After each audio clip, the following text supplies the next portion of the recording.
Aujourd'hui c'est la fête des rameaux, qu'il est beau, beau, beau. Toutes les fillettes dansent ces gadigadam, ces gadigadam, ces violon. Chers amis, bonjour. Les gens de mon âge, ils connaissent encore ce refrain-là peut-être. Parce qu'aujourd'hui, justement, c'est le jour des rameaux et le dimanche des rameaux et de la Passion. Alors pourquoi il fait ce dimanche de la Passion aussi? Parce que vendredi, les vendredis saints, c'est pas un jour férié et il y en a des certains, comme un tel, il travaille. Donc il n'a pas l'occasion d'aller à la célébration de la Passion et Vénération de la Croix. Donc c'est pour ça que le dimanche là, il fête l'entrée messianique de Jésus à Jérusalem. Et aussi, il parle de la Passion parce qu'il ne faut pas détacher le jeudi soir, la Passion, le samedi soir. Enfin, samedi soir, c'est la veillée pascale et la messe de Pâques. Donc, tout ça. Mais vous connaissez ça, ça partie catéchisme à m'arrêter.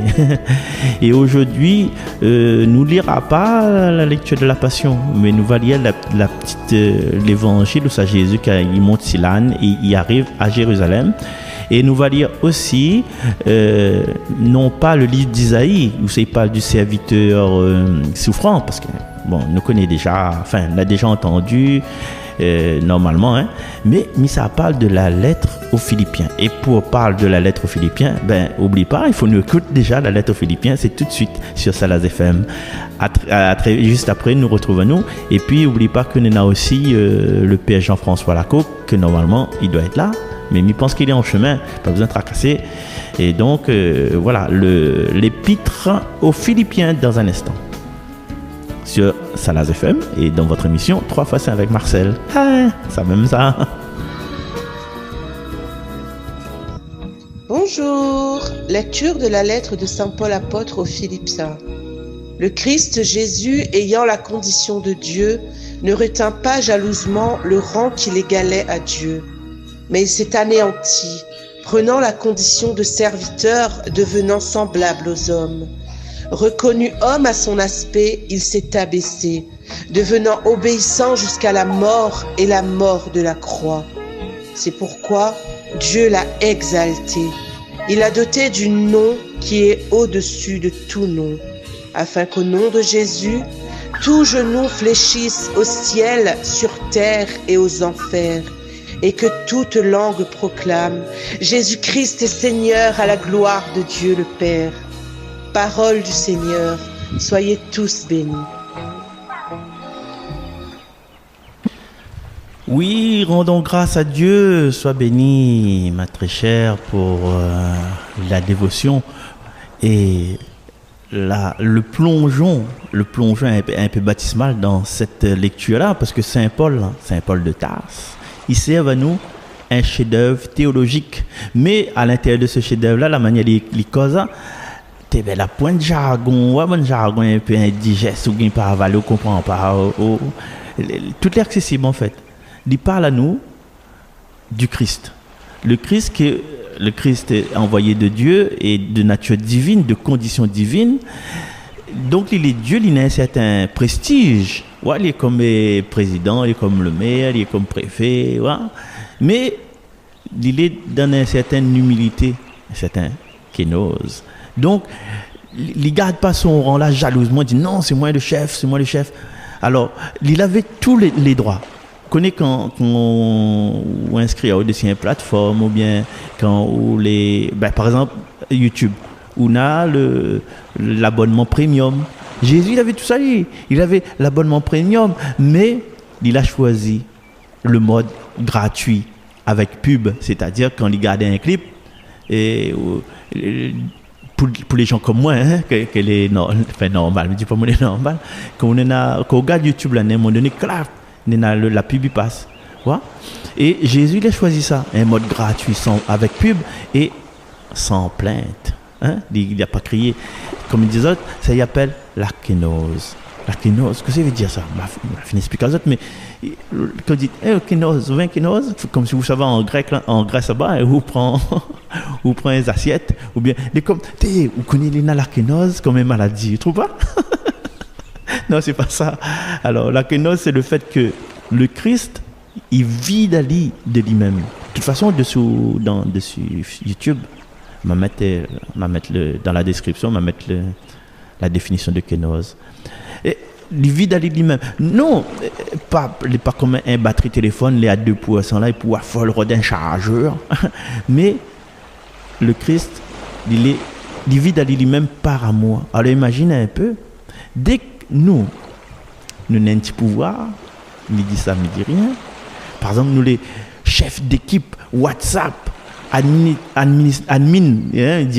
d'un groupe ou détenteur de la télécommande télé, nous accroche à nous, nous ramasse des fois, nous serre la télécommande. Mettre dessous notre coussin là. Et Jésus qui a été Dieu, il a lâché tout. Ben, c'est quand même le seul roi avec un grand R de l'histoire que la quitte son trône sans demander de prime de départ. Et Saint Paul il continue, il dit comme ça, mais c'est pas le texte sous les yeux en même temps, hein, mais c'est à la première machine à dire. Saint Paul il dit, il s'est fait serviteur obéissant jusqu'à la mort, mais pas n'importe quelle mort, hein, à la mort sur une croix. Et là, nous touche un autre grand mot théologique qu'il faut googleriser, mais seulement on va mettre dessous sur YouTube, l'obéissance salvifique. Nous, à nous-mêmes, personnellement, de nous par à nous-mêmes, la chouchou, hein, l'obéissance, nous pratiquons quand on a contrôle. Là, nous obéissons, quand on a un monde veille nous, quand on a caméra, quand on a détecteur de mouvement. Là, nous obéissons, nous les droites, ou bien quand moment y insiste. Mais Jésus, mais tu vois le gros yeux, il garde comme ça, comme tycoon. Hein? Mais Jésus, il obéit librement par amour. C'est pas par obligation, c'est pas par peur, mais c'est par amour. Voilà. Parce que Dieu, il laisse jamais l'amour sans réponse. Et dans le texte dit, c'est pourquoi Dieu l'a exalté. Que ça veut dire pour nous? Il veut dire pour nous, à nous rabaisse à nous, et bon Dieu va faire lève à nous. Mais va faire réveiller à nous, va mettre à nous en ascension, mais pas comme une promotion Black Friday, que ça tu connais, un Black Friday spirituel. Non, mais une vraie élévation. Et aujourd'hui, tout le monde, il veut monter dans la carrière, il veut avoir un grand nombre de followers, il veut avoir beaucoup de likes, beaucoup de j'aime, beaucoup de pouces. Mais Jésus dit comme ça, vous voulez vraiment monter? Si vous voulez vraiment monter, là, commence par descendre. Descendre dans l'humilité, descendre dans le service, descendre vers les autres. Et là, surprise, c'est le seul ascenseur qui descend pour mieux monter. Et à la fin du texte, il dit comme ça, tout genou va fléchir, tout genou fléchira, toute langue confessera que Jésus est Seigneur. Au nom de Jésus, tout être nous va fléchir le genou sur la terre. Voilà, c'est un chant en noir et blanc comme du chouchou. Même pour des personnes d'aujourd'hui qui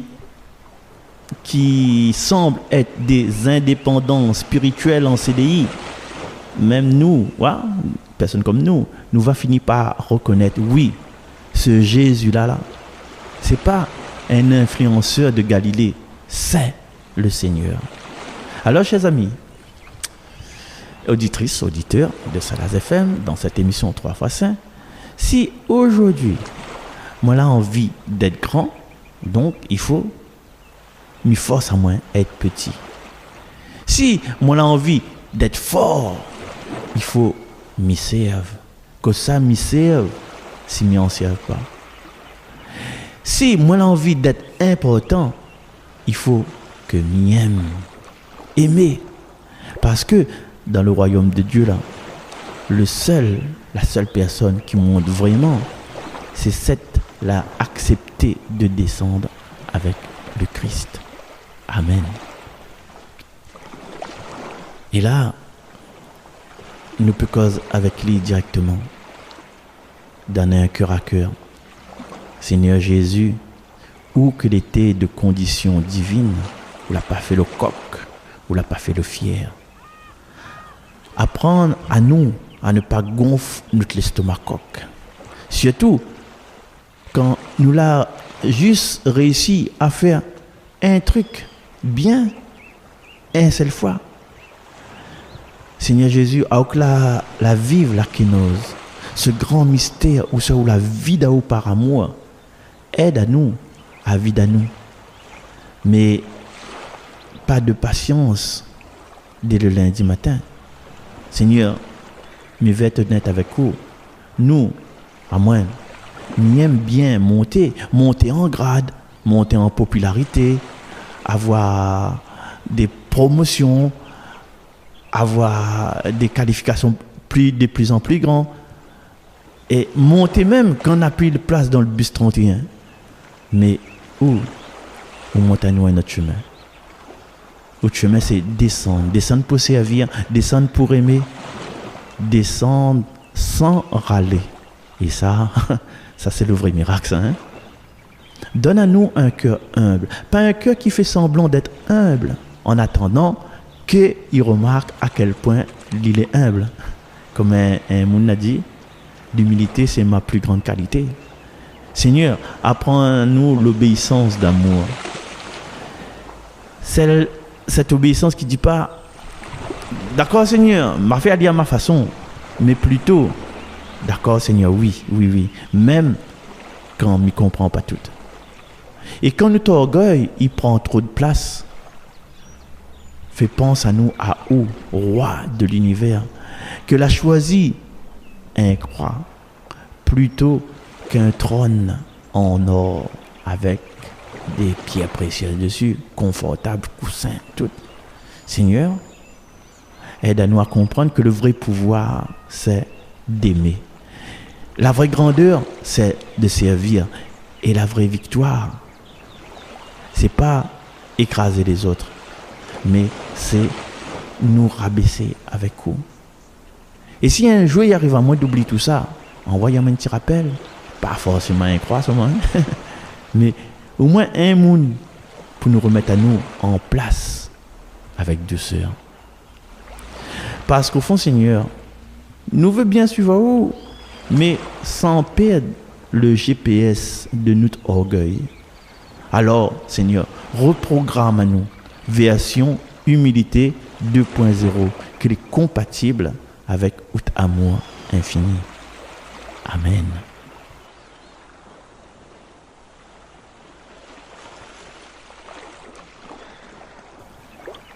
Retour sur les ondes de Salaz FM dans cette émission 3x5 où ça, là, nous vient de parler de cette lettre, cette épître plutôt. Comment il dit lettre ou bien épître? Comment il dit? Cette épître aux Philippiens.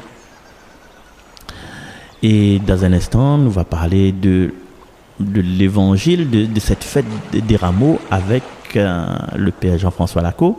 Mais juste avant, nous va écouter cette entrée messianique dans Jérusalem de l'évangile de Saint Matthieu. Et immédiatement à la prochaine, joyeux, comment il peut pas dire joyeux, passe un bon semaine sainte, tranquille, pour régler toutes les choses avant la victoire finale et éternelle. Allez, nous retrouvons, c'était Marcel Saint. Évangile de Jésus-Christ selon saint Matthieu.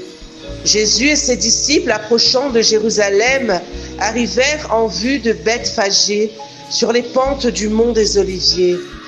Alors Jésus envoya 2 disciples en leur disant: allez au village qui est en face de vous. Vous trouverez aussitôt une ânesse attachée et son petit avec elle. Détachez-les et amenez-les-moi.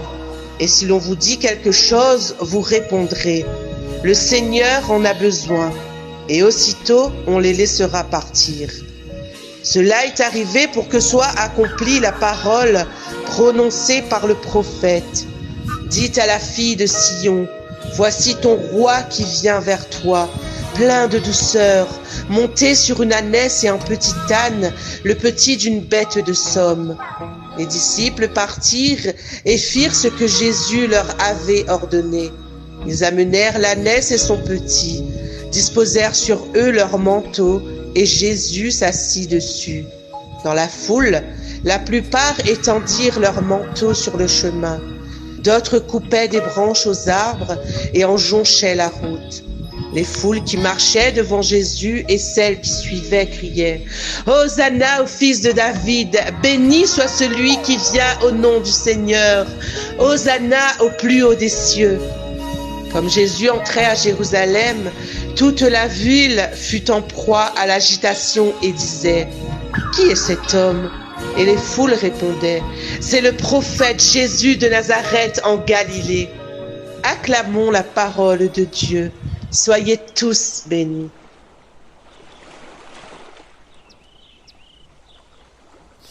Bonjour à tous, chers amis, chers frères et sœurs. Bonne et sainte fête des Rameaux et bonne montée vers Pâques à vous tous. Et aujourd'hui, nous avons une liturgie qui peut nous paraître bizarre. Voilà, puisqu'on a l'évangile au début de la messe. Ensuite, on a la bénédiction des rameaux, on a la première lecture, le psaume, la seconde lecture et par la suite la grande lecture de la Passion. Et je vais m'attarder, si vous voulez bien, sur déjà le sens même des rameaux, une partie, et le début du texte de la Passion. Voilà, que nous avons entendu, que nous allons entendre ce week-end. Alors, les rameaux, quand nous regardons bien, sont simplement des branchages, des branches, voilà, qu'on a coupées pour acclamer Jésus qui entrait à Jérusalem comme le Messie, voilà, le fils de David. Et cette acclamation que nous reprenons aujourd'hui, c'est une manière pour nous également d'acclamer Jésus comme le Messie, mais le sens même du mot Messie change, puisque à l'époque de Jésus, le Messie, c'était celui qui allait libérer le pays du pouvoir romain, voilà, de l'occupation romaine. Alors que pour nous, le Messie, c'est vraiment celui qui vient nous sauver, nous libérer, voilà, des pouvoirs du mal, du péché et de la mort. Donc, on a la même acclamation, voilà, Jésus Messie, Jésus qui vient nous libérer, qui entre dans la vie sainte pour vivre la passion et la résurrection. Alors pour nous, quand on regarde bien, ces branches sont coupées. Voilà, c'est des branches coupées, mais la réalité fait que la branche, quand elle est coupée, là, pour l'instant, on nous tient liés vers, ça va sécher, et petit à petit, comme dit Créole, il tombe feuille par feuille. Ça grainé là. Voilà. Donc, une manière de nous montrer que si on n'est pas rattaché à l'arbre, on devient comme ces branchages en fait. On va sécher intérieurement. Donc Jésus, et la croix, nous rappelle justement le symbole de vie, la puissance de vie qui est donnée par Dieu. Si on n'est pas attaché à l'arbre qui est le Christ, on ne peut pas tenir et quelque part on devient plus facile. Voilà, on devient une proie plus facile pour le malin, pour le diable. Donc, à nous aujourd'hui, déjà, quand on acclame Jésus roi, c'est une manière de dire, je t'ouvre mon cœur, Jésus, pour que mon cœur soit uni à toi. Voilà, pour reprendre la phrase du Sacré-Cœur, voici ce cœur qui a tant aimé le monde. Voilà, aujourd'hui, mon cœur veut être nourri de cet amour qui vient, voilà, de ce cœur qui a tant aimé le monde. Car Dieu est amour, nous dira Saint Jean. Donc, je veux me rattacher au cœur même de Dieu. Voilà pourquoi je dis, Hosanna au fils de David, celui qui vient nous sauver, celui qui vient me sauver. Donc, et cette fête des rameaux, on va aussi le rattacher au tout début des évangiles, enfin pas au tout début des évangiles, du texte de la Passion d'aujourd'hui en tout cas, puisque on ne présente pas les choses de la même façon. Donc, en Matthieu, on nous dit au départ que il y a le repas pascal et on va nous parler de Judas. C'est bizarre, voilà, on peut trouver ça bizarre. Et Jésus va annoncer la trahison de Judas. Mais quand Jésus l'annonce, les évangiles ne présentent pas du tout à fait les mêmes choses. Puisque Jésus dit en vérité, je vous le dis, l'un de vous me livrera. Bon, tout le monde se pose la question, qui est-ce? Dans Saint Matthieu, c'est celui qui va se servir en même temps que moi. Alors que je crois que c'est dans Saint Luc, c'est celui à qui Jésus donne la bouchée. C'est-à-dire que Jésus va donner une feuille de salade trempée dans une sauce et il va la remettre à Judas pour le désigner. Alors qu'ici dans Saint Matthieu, c'est pas du tout la même chose. Et ça peut paraître anodin, mais ça a son importance. Et son importance avec justement cette fête des rameaux.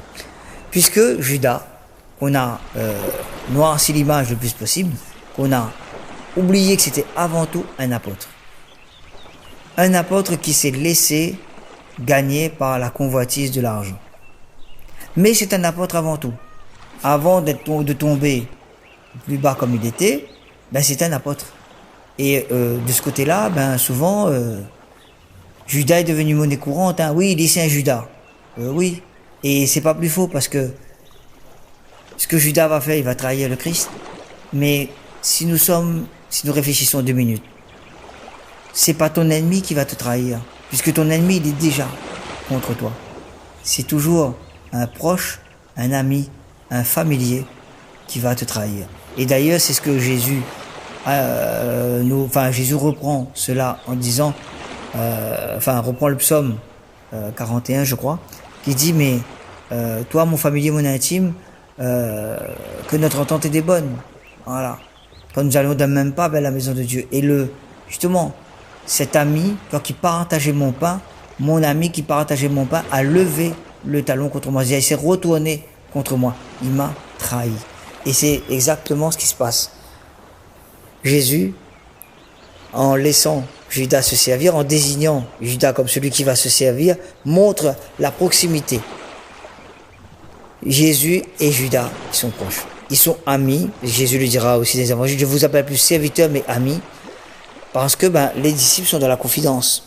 Et Judas ici montre que cette proximité, il y a une barrière qui saute. Et une trop grande proximité fait que Judas, lui, il montre qu'il n'y a plus de différence entre lui et Jésus. On est frères, on est amis.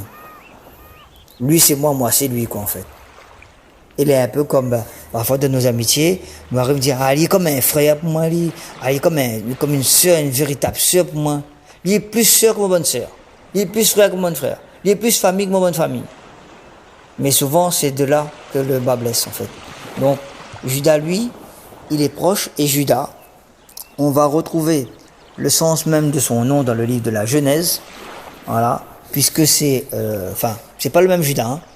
Il y a un Judas. Il y a plusieurs Judas dans la Bible. Mais il y en a un. C'est le 4e fils de Jacob. Et c'est le fils de Léa également, que Jacob a eu avec Léa, la sœur de Rachel.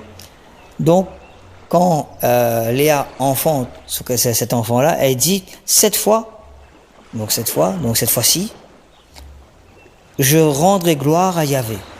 Donc, et c'est pour ça qu'on l'appelle Judas. Judas veut dire rendre gloire à Dieu. Action de grâce, si on peut dire ça comme ça. Donc, rendre gloire à Dieu, louange. Et si on fait très vite le parallèle, louange, rendre gloire à Dieu. Qu'est-ce qu'on fait aujourd'hui dans cette fête des rameaux? On acclame. On va louer Dieu. Voilà. Donc, Judas, il parle de l'Ancien Testament, nous invite justement à louer Dieu. Quelque part, à nous rattacher toujours à l'arbre de vie. Et c'est pour ça que le Messie vient de la tribu de Judas. Alors qu'on a ici un Judas dont le nom signifie la même chose, mais nous montre une autre réalité. Et cette réalité est la convoitise. Judas, l'apôtre de Jésus, est gagné par la convoitise. Et cette convoitise va tellement l'aveugler qu'il va être à table avec Jésus, mais qu'il n'est plus maître à ce moment-là de ses actes. Il va agir comme tout un chacun, mais son cœur et son esprit, les deux sont déjà plus là. Dans la tête de Judas, il est le repas pascal, oui, mais dans sa tête, c'est à quel moment je vais pouvoir livrer Jésus aux autorités. Donc, il est là sans être là. Et quelque part, donc Judas va prendre le repas en même temps que Jésus pour dire, il n'y a plus de différence, on est amis, on est famille, il n'y a pas de problème, voilà. Mais une trop grande proximité que Judas veut montrer, et cette trop grande proximité montre aussi que souvent, c'est de cette proximité trop proche que vient la trahison. Et quelque part, Judas, puisque le nom n'est pas choisi au hasard, dont le nom veut dire louange, veut dire gloire à Dieu, et bien à ce moment-là, Judas est coupé de l'arbre de vie. Comme les rameaux qu'on tient en main. Donc il va se dessécher et il va tomber par la suite. Donc vous voyez comment la convoitise nous coupe de l'arbre de vie, et la convoitise elle est là depuis le départ, de la Bible, puisqu'on a ce désir, voilà, qui va venir, qui est impulsé, on va dire, par le serpent, qui va tenter la femme, voilà, la femme d'Adam, donc qui deviendra Ève par la suite, mais au moment du récit, c'est la femme, voilà. Donc, première convoitise, elle voit, et le texte nous dit dans la Genèse, comme les fruits étaient beaux à manger, voilà, les arbres étaient beaux. Donc, quand on convoite quelque chose, en règle générale, on le voit comme magnifique. Et on retrouve un autre exemple de ça avec Abraham, un peu plus avant, dans la Genèse toujours, un peu plus après, voilà, avec Abraham et son neveu. Abraham et son neveu Lot, L-O-T-H, voilà, donc, qui, les bergers se bagarrent, et Abraham qui dira à son neveu, si tu vas à droite, j'irai à gauche, si tu vas à gauche, j'irai à droite. Et, Lot, à ce moment-là, regarde vers Sodome et Gomorrhe, et pour lui, il se dit, mais là-bas, c'est juste magnifique. Voilà, la convoitise le pousse à la regarder là-bas, et à voir là-bas comme, voilà, la terre des terres. Bon, manque de peau, on connaît la suite, il va vers Sodome et Gomorrhe, cité qui sera, 2 villes qui seront détruites par la suite.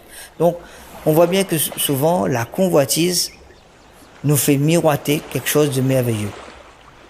Mais la réalité est tout autre. Et Judas, si on reprend l'apôtre de Jésus, Judas, quand il va voir les chefs des prêtres, qui lui proposent 30 pièces d'argent, pour Judas, 30 pièces d'argent, c'est beaucoup. C'est beaucoup. Voilà. Et je vais juste faire un petit détour là. Je crois que c'est dans le même passage où, quand ils sont à Béthanie, il y a une femme qui va venir briser un flacon de parfum et répandre ce parfum-là sur les pieds et la tête de Jésus. Et Judas, à ce moment-là, lui, il connaît que ce parfum-là coûte cher. Donc il dit, oui, mais pourquoi gaspiller de l'argent pour aussi peu? Voilà. On aurait pu avoir 300 deniers, donc 300 pièces, pardon. Donc ça veut dire, on aurait pu avoir beaucoup d'argent. Et regardons bien, on aurait pu avoir 300 pièces. Et là, je vais vendre Jésus pour 30 pièces. Donc 10 fois moins que le flacon. Vous voyez comment la convoitise conduit Judas à être aveugle, puisque pour lui 30, dans sa tête, ça fait énorme. Quand il va se rendre compte, malheureusement, ce sera trop tard.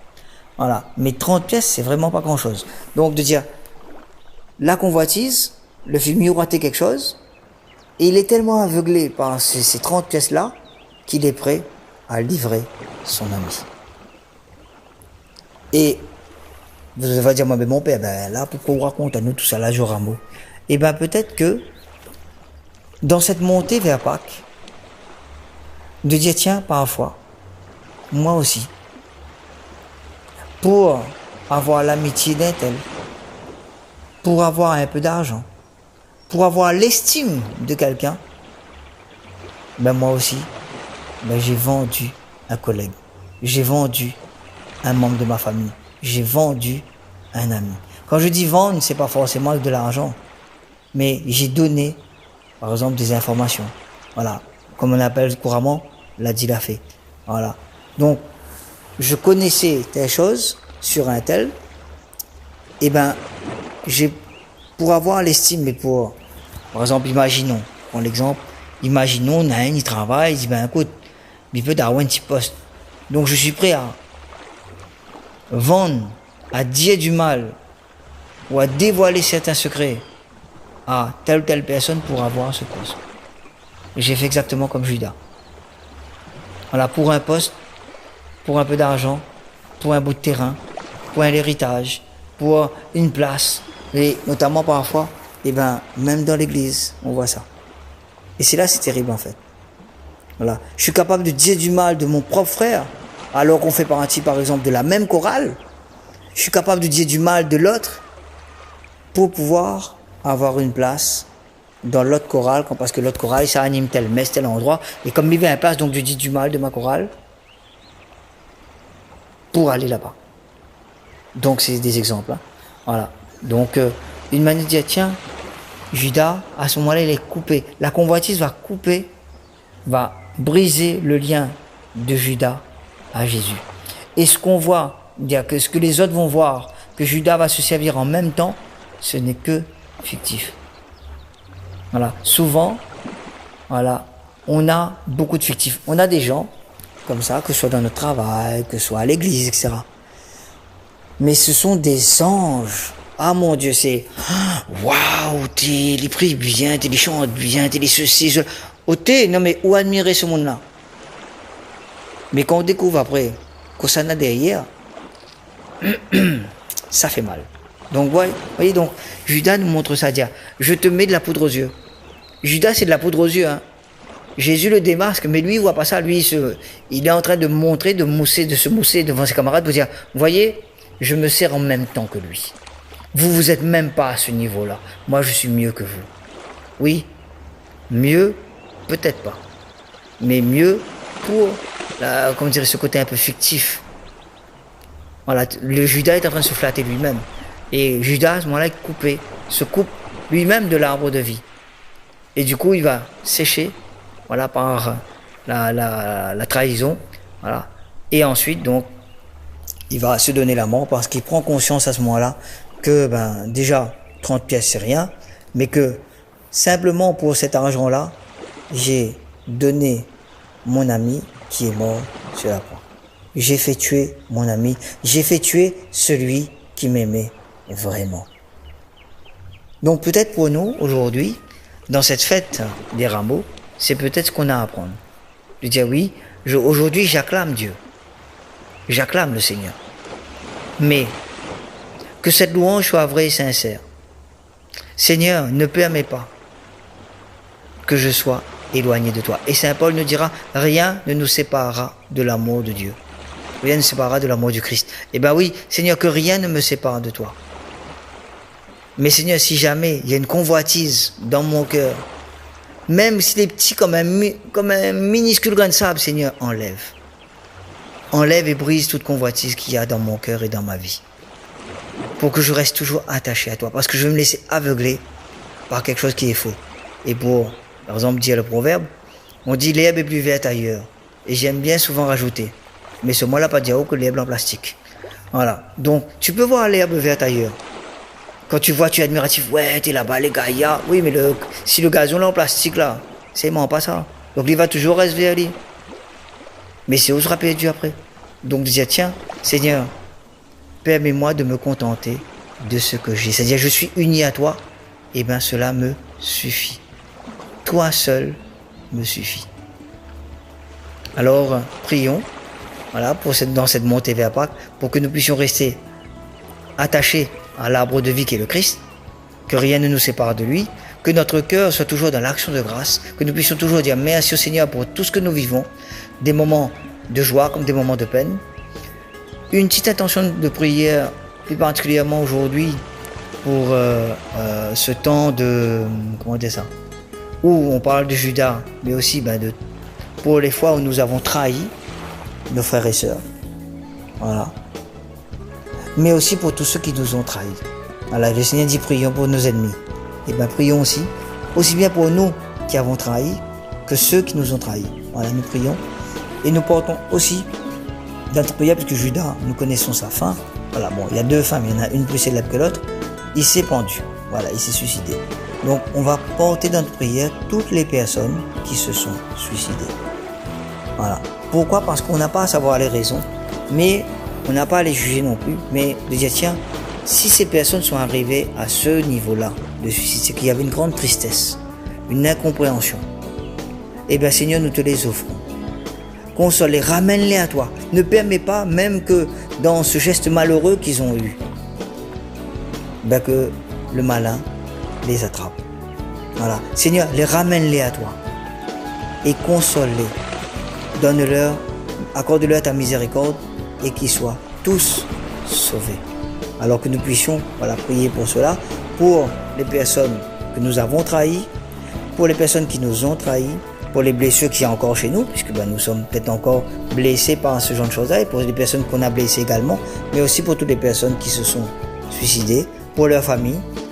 Et nous prions, et enfin, nous rendons grâce à Dieu pour notre Église qui vit cette fête des rameaux, pour toutes les personnes qui sont venues à la messe pour faire bénir voilà, les rameaux, qu'ils puissent eux aussi, dans le quotidien de leur vie, rendre grâce à Dieu pour tous ses bienfaits. Alors, encore une fois, voilà, nous restons unis de la prière. Bonne et sainte montée vers Pâques. À bientôt.